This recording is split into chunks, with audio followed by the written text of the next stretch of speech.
ra cho hai khơi hay tiền viên khơi đám sơ khơi ấy như này như kế cô sơ về để kê cặp hai này nè hai này lương mà nè ông đó khơi đi khoát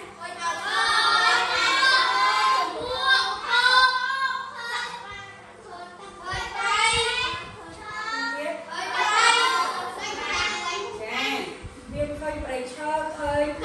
bồ rong cho nuôn trang phí con mến trong đây con nữ nên đam sơ nên rộng sơ ở trang cơn bơi ta rộng bia nên dân ai đơn bà nó khác ngày nâng dân viên vì ấy kế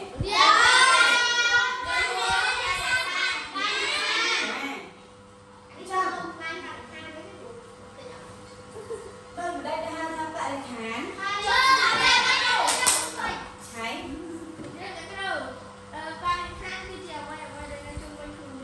cái đâu á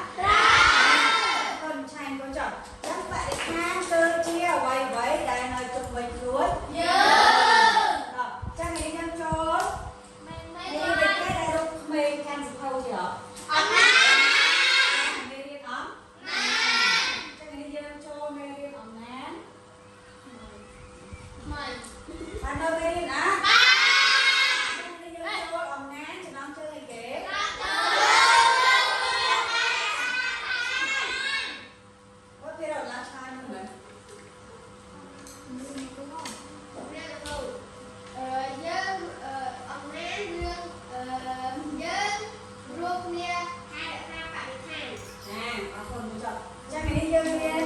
học nè viên sự làm cho hai đứa luôn kia hai là sao vậy cái rồi ngay viên luôn kia hai là sao vậy hai nữa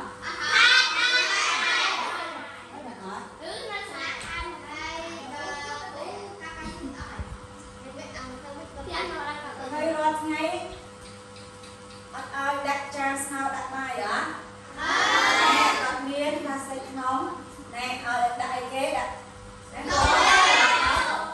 rồi cái đặt tắt bằng pháp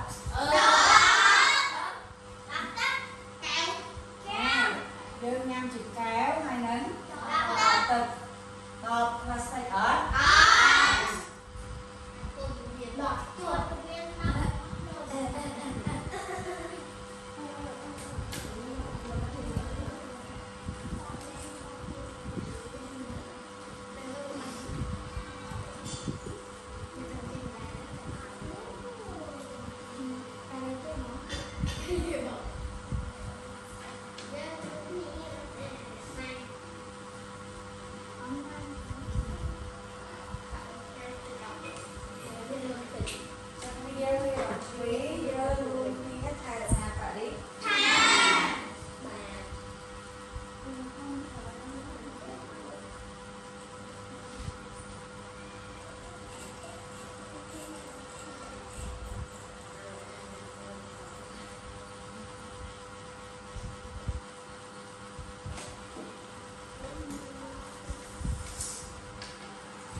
đi ba siêu khâu để bóc gì nữa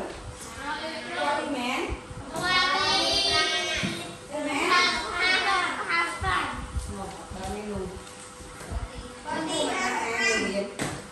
chân chân ba siêu khâu tuần qua đi hai sắp tam để bóc gì nào trên này đâu em hỏi cô dân sao bạn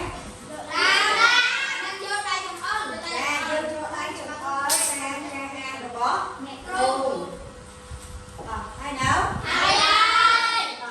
chấm tiên sắp về ngọt khía dơ luôn khía hai đẹp xá vậy ngay đi rồi khá sắp bài chật nát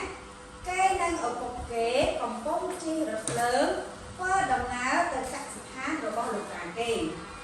nơi tam lẩu rồi khá mơ bìa sải nóng nên sát hai đi dây từ căn ở cục và nhóm nâng tờ hai tật lấy trong cùng đây đã không ខ្ញុំនឹងចាប់ត្រីមួយចំនួននិងឡើងដើមឈើទៀតឪពុករបស់រដ្ឋាបន្ថែម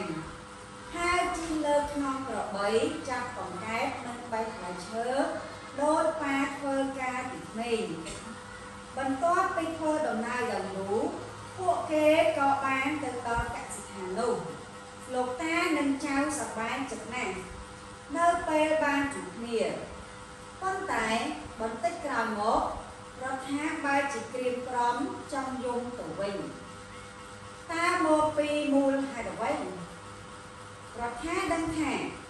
វាមិនអាចហែទឹកវាមិនអាចជិះទូកហើយវាមិនអាចចាប់ត្រីបានទេលោកតាបានប្រាប់វាទន្លេត្រូវបានបំពុលហើយវាកខ្វក់ណាស់ត្រីមិនអាចរស់នៅបានទេរោងចក្របានបំពុលទឹកកខ្វក់ចូលក្នុងទន្លេចំណែកមនុស្សក៏បំពុលទឹកទន្លេដោយបោះកាកសំណល់ផ្សេងៗដែរកន្លងមកមានការអប់រំអំពីការបំពុលនេះដែរប៉ុន្តែយើងត្រូវការពេលយូរទើបទទួលបានផលរដ្ឋានិយាយដោយក្រៀមក្រំលោកតាតើចៅអាចទៅមើលដើមឈើធំធំនិងបែបផ្លែឈើបានដែរឬទេលោកតានិយាយដោយការសោកស្ដាយឈើជាច្រើននៅក្បែរភ្នំត្រូវគេកាប់ទៅហើយឪពុករដ្ឋាមើលតាមបង្អួតឃើញដើមឈើតិចតួចប៉ុណ្ណោះគាត់និយាយដើមឈើនៅសល់តិចតួចណាស់ដូច្នេះសត្វព្រៃក៏សល់ដែរតាមួកក្បាលតិចតិចនឹងនិយាយគួរឲ្យសោកស្ដាយណាស់ប៉ុន្មានឆ្នាំនេះយើងសត្វទាំងដើមឈើទាំងសត្វឯដំណាំរដូវក៏មិនសូវល្អដែរដោយសារទឹកជំនន់ដ៏ធំបានធ្វើឲ្យដីអស់ជីជាតិដីគ្មានជីជាតិធ្វើឲ្យបន្លែនិងរុក្ខជាតិមិនអាចលូតលាស់បានទេសប្តាហ៍ថ្ងៃកសិករតិចតួចណាស់នៅដាំបន្លែរដ្ឋាសួរឪពុកទាំងមិនអស់ចិត្តប៉ាតើយើងអាចស្ដារស្ថានភាពនេះបានដែរឬទេឪពុករដ្ឋានិយាយប៉ាយល់ថាអ្វីដែលយើងត្រូវធ្វើគឺយើងនឹងដាំកូនឈើឲ្យបានច្រើននៅតាមកសិដ្ឋាននានាយើងនឹងបានកសិដ្ឋានកូនឈើវិញវិញណាវិញណាគឺខែពីឲ្យដែរតោះចាំយើងមើលសំណួរនៅខាងក្រោមអត្ថបទរបស់យើងមួយតោះមកចេះលើបានសំណួរយើងទៀតណាជំរាបនេះកូនតោះស្ដាប់មួយនេះថារដ្ឋានិងឪពុករបស់គេធ្វើដំណើរទៅឯណាពីរតើនៅទីនោះរដ្ឋាមានគម្រោងនឹងធ្វើអ្វីខ្លះ3តើរដ្ឋាបានហែលទឹកទន្លេនិងបានចាប់ត្រីដែលឬទេហេតុអ្វី4តើទន្លេត្រូវបំពុលដោយរបៀបណា5តើយើងត្រូវធ្វើអ្វីខ្លះដើម្បីថែរក្សាបរិស្ថានធម្មជាតិអរគុណចា៎បាទចឹងយើងអានអត្ថបទទាំងអស់គ្នាមកណាអានតិចតិចពន្លឺពេកណាតោះចឹងចាប់ប្រាប់អានមក1 2 3អានតិចតិចណាអានខ្លួនឯងពន្លឺពេក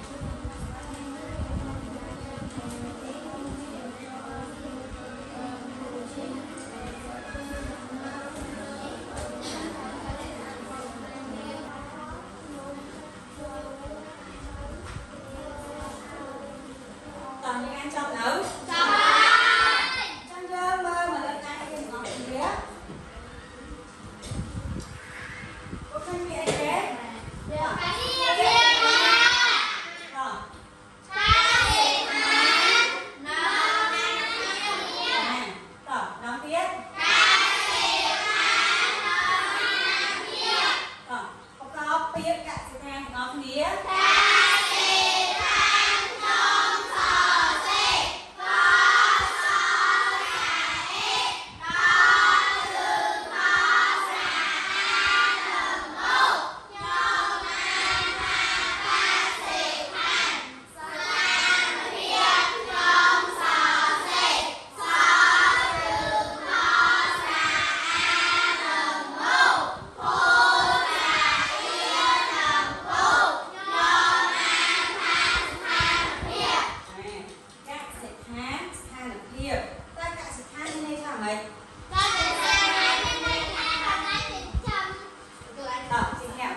không chà cô chọn chấm xin hai con ba trai tháng cả tháng cứ chia và bài chỉ chấm trong giờ học con đang phải kho ở đâu kho nó trong khi chuẩn bài học liền trong tháng là phiên bên đây tham mấy bên đây tham mấy bên này là khai bán bên đây tham mấy học đâu cái đó rồi trong giờ mơ chụp lái nơi không ra khi học nghĩa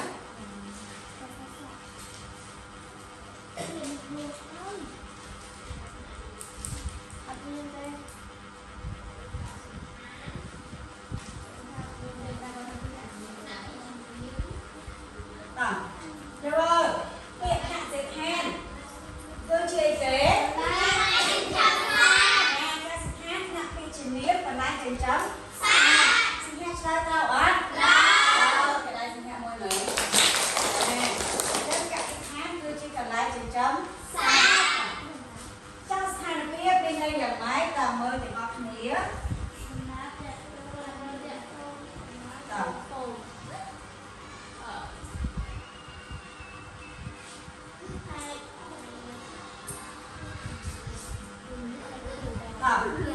Hai là biết bên đây là mấy?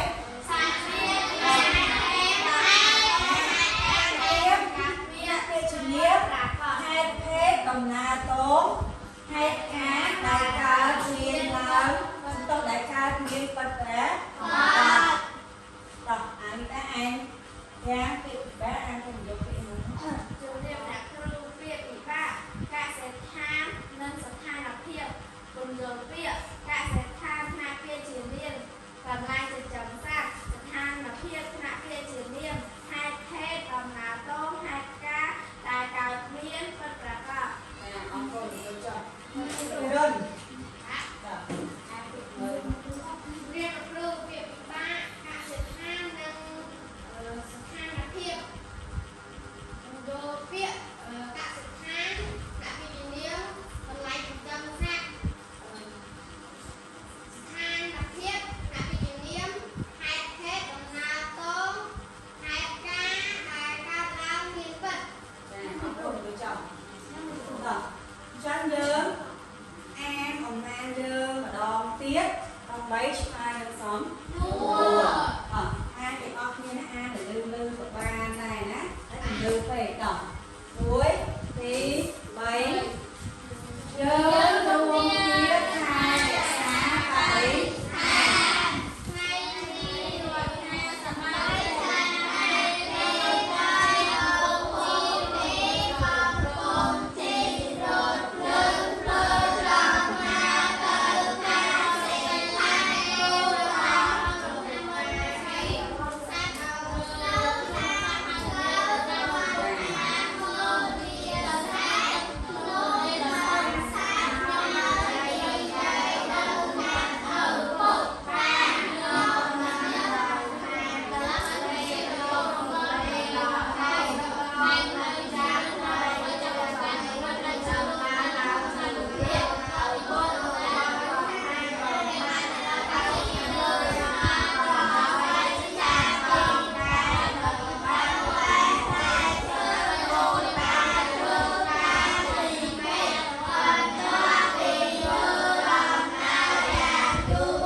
chăng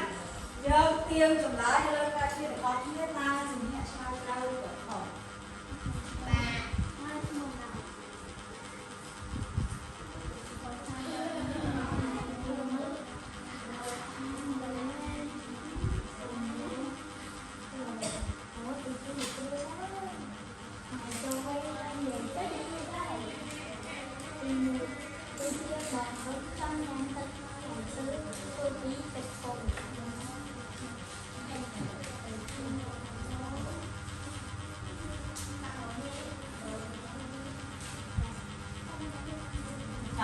cho nên mới chụp lại con kia ta rồi nghe nó cầu cô bóng đế của quá tơ thì nè đó chắc mấy cái nhà sai khác rồi hai nó cầu cô bóng đế tơ nè nè phụ khế bán tơ cả hai được bao lâu tá buồn tỏ trong chụp lại còn dừng rồi hai nó cầu cô tơ cả thì hai đố là đâu khó đâu ở con xin hẹn con chồng Nua tin tây ta nơi tây nước hoặc hai miền cùng rong cơ bảy mà ta à vậy ăn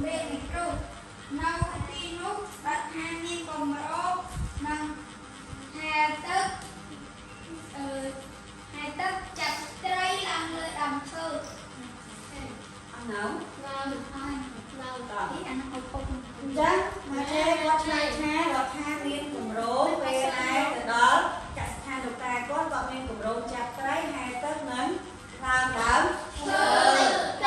chắc nó mới là tập liền đó mà thế sai không được đầu cho nên mà smooth nó kia sống tốt cho lại lại nó kia rồi hai miền cùng rong hai tầng lễ chặt tới nâng hóa đằng thơ đâu quá đâu quá đó có con thầy có chồng xong nữa tê bay ta rồi hai ban hai tất tuần lễ nâng ban chặt tay lai được tê hai ở quay tập quay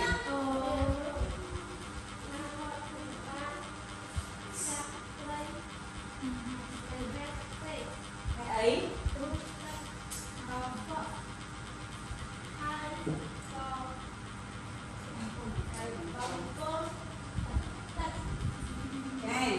đâu á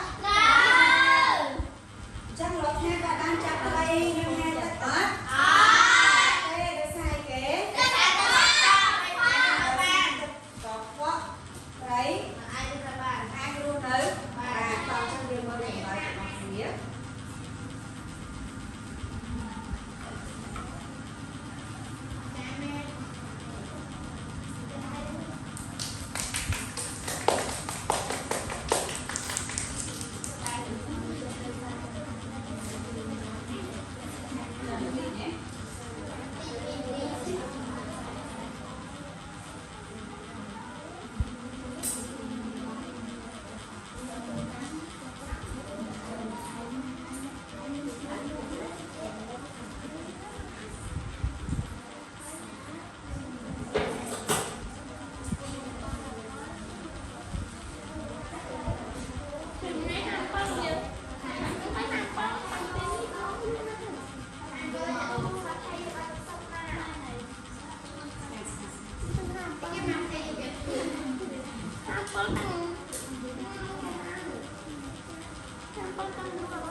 Trang nhân ngôi trồng lại là nhân này để có ý nghĩa ta lấy hai đâu có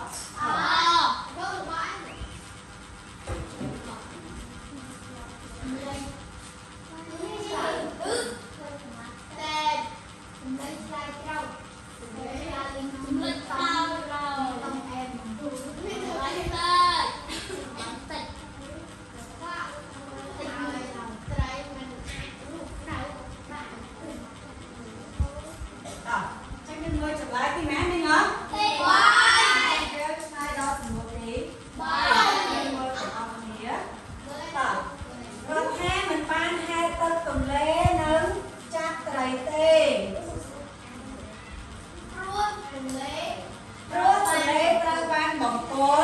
ទៅកខ្វក់ទៅធ្វើឲ្យត្រីមិនអាចរស់នៅបានត្រូវអត់ត្រូវចុះជួយណាជួយ4តោះគេសួរថាតើទន្លេត្រូវបំពល់ដោយរបៀបណាដល់កណ្ដាល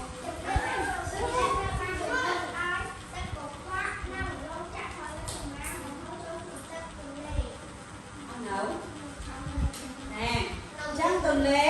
ត្រូវបំពល់ដោយការបំហូរកាកសំណល់ផ្សេងចូលទៅក្នុងទន្លេតោះចឹងយើងមកចម្លើយបង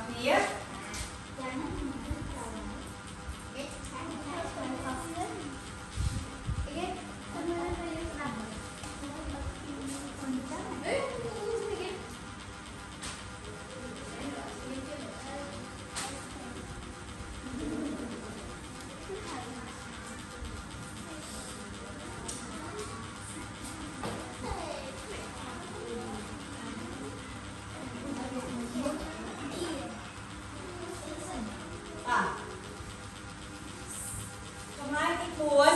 ទន្លេត្រូវបំពល់ដោយរោងចក្របំហូរទឹកកខ្វក់ចូលនិងបោះកាកសំណល់ចូលត្រូវអត់តោះចាំចូលដល់សំណួរទី5សួរថាម៉េចតែ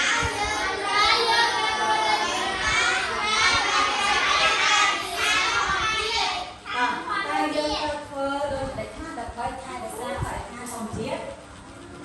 មកថ្ងៃឡើងឆ្លើយតែថាអីទេ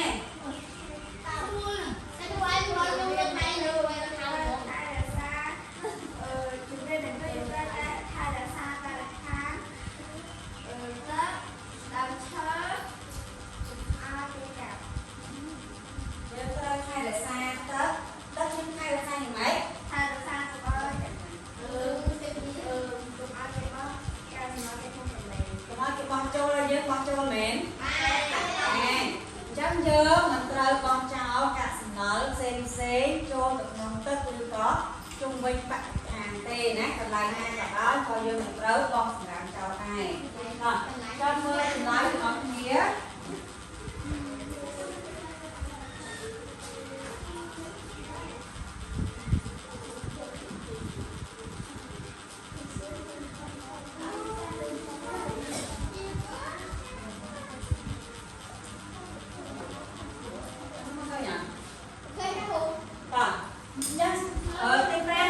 ដើម្បីថែរក្សាបរិស្ថានធម្មជាតិយើង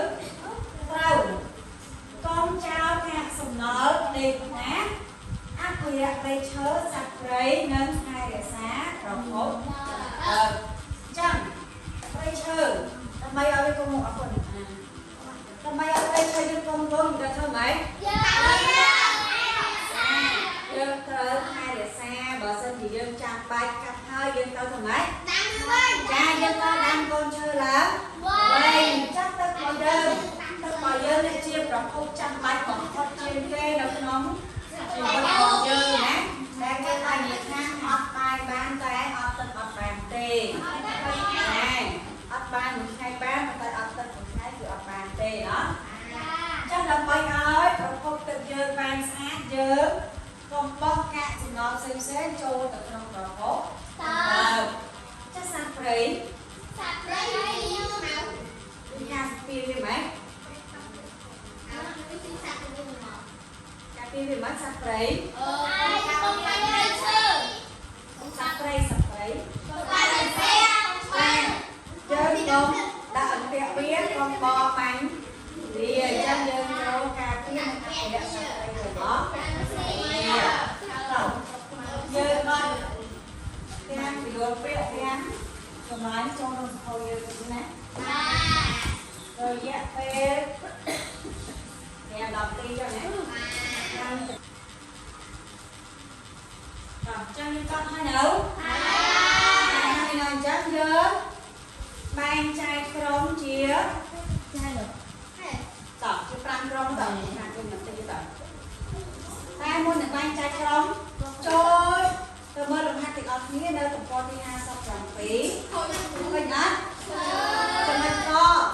ចូលអានពាក្យពហុជាមានន័យថាម៉េច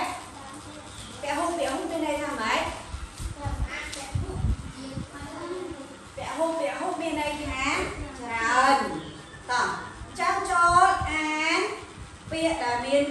ច្រើនជាងខាងក្រោមកសិដ្ឋានរុក្ខជាតិកសិករ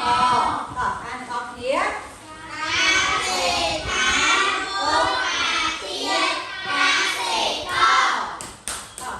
មើលសុជាឡើងអានមើលមើលកសិដ្ឋានរុក្ខជាតិកសិករចុះបាទសេងកញ្ញាមកមកអានពីយើងមើលចាអរគុណច្រើនគុំចុះចឹងពាក្យទាំងអស់ហ្នឹងមានប្រមាណជាងឥឡូវមើលពាក្យកសិដ្ឋានរបស់យើងមកមានប្រមាណជាងពួកគាត់មើលកាក់1សេក1ហា1ចឹងក៏មានប្រមាណជាងអស់មាន3ជាងកសិដ្ឋានចុះរុក្ខជាតិមានប្រមាណជាងរុក្ខជាតិមានប្រមាណជាងអស់3ដូចគ្នាកសិករមានប្រមាណក៏មាន3ជាងដែរតោះចឹងយើងចែកជា4ក្រុមមកក្រុមនេះទៅដល់ណាអ្នក19ណា19បាត់អស់2សល់តែ15បាត់អស់3ណាចឹងនៅសល់តែ16ចឹងយើងចែកជា4ក្រុមមកតមកក្រុមមាន4នាក់តោះចឹងថានឹងមកក្រុមហើយណាចឹងអាចជាអ្នកមកតុកមួយដៃមកក្រុមតុកមួយដៃមកក្រុមតែឆេវិឆ័យអានេះថៃនឹងបញ្ញាមកក្រុមហើយ4អ្នកចូលតុកមួយក្រុមតោះចឹងយើងធ្វើលំហាត់ខហើយនឹងកតោះក្រុមមករាឆេនេះមកខ្លួនបានហើយមកខ្លួនបានមួយអីយកកងចូលឡើងនេះបែបមកខ្លួនគ្នាមកតោះតែលើនេះបែបមកខ្លួនគ្នាណាអូណាគេឲ្យទៅតោះឆែកទៅនោះរាឆែកទៅលោកបញ្ញាបែបមកខ្លួនគ្នាមកអត់ទៅថាតោះចឹងយើងឲ្យកដាស់ធ្វើកដាស់ព្រាមមួយមកណាហើយយើងឆ្លើយនៅធ្វើលំហាត់ទាំងអស់ទៅវាតោះគេដៃ1គេដៃ2គេដៃ3តោះចឹងយើងមើលលំហាត់កសំដៅលំហាត់ខទាំងអស់គ្នាក៏ជាពាក្យមួយដែលមានន័យដូចពាក្យកសិដ្ឋានតើពាក្យណាឬក៏ល្បិចមួយណាដែលមានន័យដូចនឹងកសិដ្ឋានលេខ2រុក្ខជាតិលេខ3កសិករចឹងយើងជ្រើសរើសយកមក6ទៅណាទី1យើងរើសយកបានតែមួយទេទី2តើមួយណាដែលមានន័យដូចនឹងពាក្យរុក្ខជាតិយើងរើសយកមកតែមួយទេទី3កសិករតើពាក្យកសិករន័យដូចនឹងពាក្យកសិករមានន័យថាយ៉ាងម៉េចយើងរើសយកមកតែមួយណាតោះស្ដាប់ទាំងអស់គ្នាទី1កសិដ្ឋានមានកន្លែងចិញ្ចឹមសត្វកន្លែងធ្វើស្រែចម្ការកន្លែងដាំដើមតើពីមួយណាមានពីន័យដូចនឹងកសិដ្ឋានទី2រុក្ខជាតិមានដើមឈើពណ៌ផ្សេងផ្លែឈើតើពាក្យទាំង3ហ្នឹងពាក្យមួយណាដែលមានពីន័យដូចនឹងរុក្ខជាតិកសិករអ្នកហែសួនអ្នកដាំបន្លែអ្នកធ្វើស្រែចម្ការតើកសិករមានន័យយ៉ាងម៉េចនៅពាក្យខាងក្រោមទាំង3ហ្នឹងណាតើមួយណាដែលមានន័យដូចនឹងពាក្យកសិករលំហាត់កចូលសរសេរពាក្យផ្ទុយនិងពាក្យសប្បាយចិត្តលឿនយូរក្រៀមក្រំបបក់តិចតួចតើពាក្យផ្ទុយនិងពាក្យទាំងហ្នឹងវាពាក្យសប្បាយចិត្តផ្ទុយនឹងអីពាក្យលឿនផ្ទុយនឹងអីយូរផ្ទុយនឹងអីធ្វើបានអត់បានណាលឿនចឹងយើងចាប់ដើមធ្វើទាំងអស់គ្នាតោះចឹងអ្នកគ្រូចាស់ឲ្យក្រុមកន្លែងក្រុមទី1អាអ្នកទី2វិឆ័យទី3ហើយនៅអាទី4ចឹងវិឆ័យដាក់ក្រុមមកណាមិនដាក់ឈ្មោះទេដាក់ក្រុមទី1ទី2ទី3ទី4ហ្នឹងណារយៈពេល ធ្វើ5នាទីហើយnó ស្រួលទេណាអត់មានអីបាក់ទឹកទេចាំនៅដល់ចំអយ៉ាងនេះហើយណាតែលេខ1មកកសិដ្ឋានហើយដាក់សញ្ញាស្មើមកណាដល់មកទៅអត់ណាកណ្ដាលដាក់ពាក្យនៃដូរចាំមកតែពាក្យកសិដ្ឋានមកហើយដាក់សញ្ញាស្មើមកដាក់ពាក្យទៅមានន័យដូចទៅខាងទៅណែរ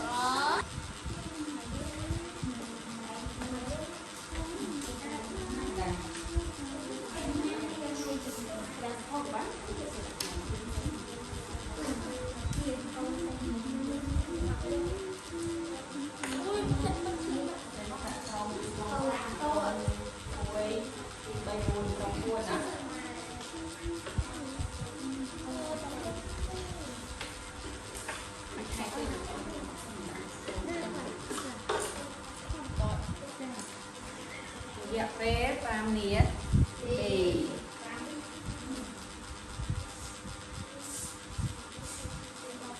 ដាក់មកបងលេខ1ណាពាក្យអីគេលេខ1ចាពាក្យកសិដ្ឋានហើយដាក់សញ្ញាស្មើមកតើពាក្យន័យដូចនឹងពាក្យកសិដ្ឋានហ្នឹងមានន័យដូចមិនមានន័យដូចតែពាក្យខាងក្រោមហ្នឹងពាក្យណាដែលមានន័យថាជាកសិដ្ឋានតែដាក់សញ្ញាស្មើហើយពាក្យ3ខាងក្រោមនេះរើសចូលមក6ក៏បានហើយណាតម្លៃចិញ្ចឹមសត្វต้องត្រូវតម្លៃចម្លើយនៅលើក្តារខៀនតម្លៃចិញ្ចឹមសត្វទៅរូបជាតិដើមឈើអរេ5នេះអានអានេះបានហើយតម្លៃចិញ្ចឹមសត្វនេះទៅដល់បោវាអស់កសិករអ្នកថែសួនអ្នកដាំបន្លែអ្នកធ្វើការចំការ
នឹងទី2ពាក្យយោទៅនឹងអីគេយោទៅនឹងចា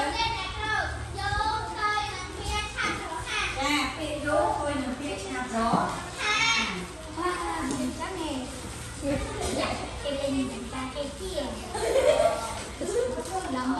រំទី3រៀនរំទៅនឹងគេ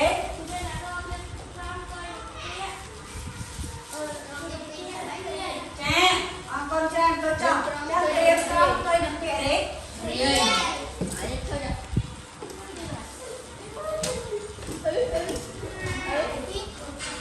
រំទី4ដល់កកកទៅនឹងអីគេចាកកកទៅនឹងអរគុណទៅចង់រំទី1វិញសុភាតិចតួចទៅនឹងអីគេចាតិចតួចទៅនឹងច្រើន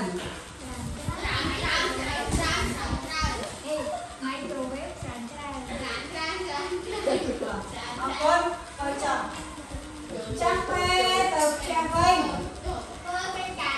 ណាទៅផ្ទះវិញធ្វើលំហាត់បន្តធ្វើលំហាត់ខហើយនឹងចាក់លំហាត់ខគេឲ្យយើងចូលរកពាក្យសូត្រដូចនឹងពាក្យចាក់ហើយនឹងដងចាពាក្យដទៅទៅឲ្យមុនហ្នឹងទេទៅតែគាត់ឲ្យមុនទេងចូលបង្ហាញតម្លៃអប់រំនៃរឿងដោយជ្រើសរើសចម្លើយមួយសមស្របចឹងគេឲ្យយើងជ្រើសរើសចម្លើយតែមួយណាចឹងយើងធ្វើលំហាត់តែចំណុចខនិងងឯណាបាទហើយ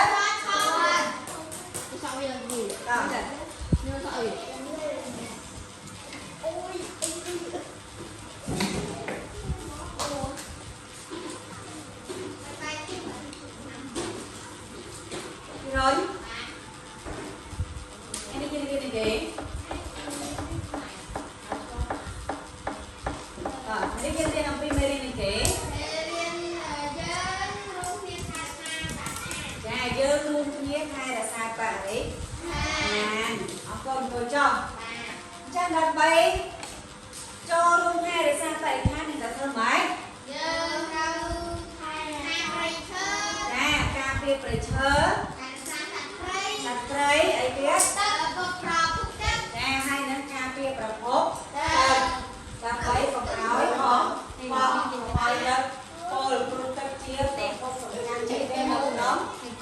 cha chỉ có bom lúc hai nâng sát hai nâng đó cả chia để tất tao biết mua cái nó hai nâng sát tất tôi đang chơi dân mày mua sập phôn sập vía tôm con này trên đây cho nè